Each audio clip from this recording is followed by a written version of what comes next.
ಮೇ 19ರಂದು ಬಿಹಾರ್ ಜಿಲ್ಲೆ ಬಸವಕಲ್ಯಾಣ ತಾಲೂಕಿನ ಮಂಟಾಳದಲ್ಲಿ ಜಗನ್ನಾಥ ಎಂಬುವರ ಮನೆಯಲ್ಲಿ ಕಳ್ಳತನವಾಗಿತ್ತು. ಮದುವೆ ನಿಮಿತ್ತ ಜಗನ್ನಾಥ್ ಕುಟುಂಬಸ್ಥರು ಸಂಬಂಧಿಕರ ಮನೆಗೆ ಹೋಗಿದ್ರು. ಆ ವೇಳೆಯಲ್ಲಿ ಕಳ್ಳರು ಮನೆ ಬಾಗಿಲನ್ನ ತಟ್ಟಿದ್ದಾರೆ. 41 ಮನೆಗೆ ಹೋಗಿದ್ದಾರೆ. 41 ಗ್ರಾಂ ಚಿನ್ನಾಭರಣವನ್ನು ದೋಚಿ ಎಸ್ಕೇಪ್ ಆಗಿದ್ದಾರೆ.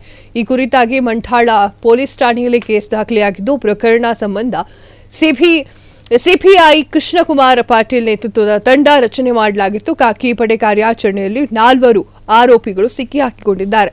ಕದ್ದ ಆಭರಣವನ್ನು ಜಪ್ತಿ ಮಾಡಲಾಗಿದೆ.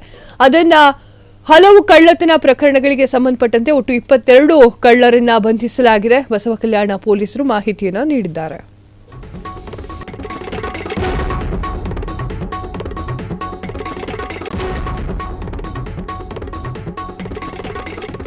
ಕ್ಷಣ ಕ್ಷಣದ ಸುದ್ದಿಗಳಿಗಾಗಿ ಫ್ರೀಡಂ ಟಿವಿ ಸಬ್ಸ್ಕ್ರೈಬ್ ಮಾಡಿ, ಲೈಕ್ ಮಾಡಿ ಹಾಗೂ ಫಾಲೋ ಮಾಡಿ.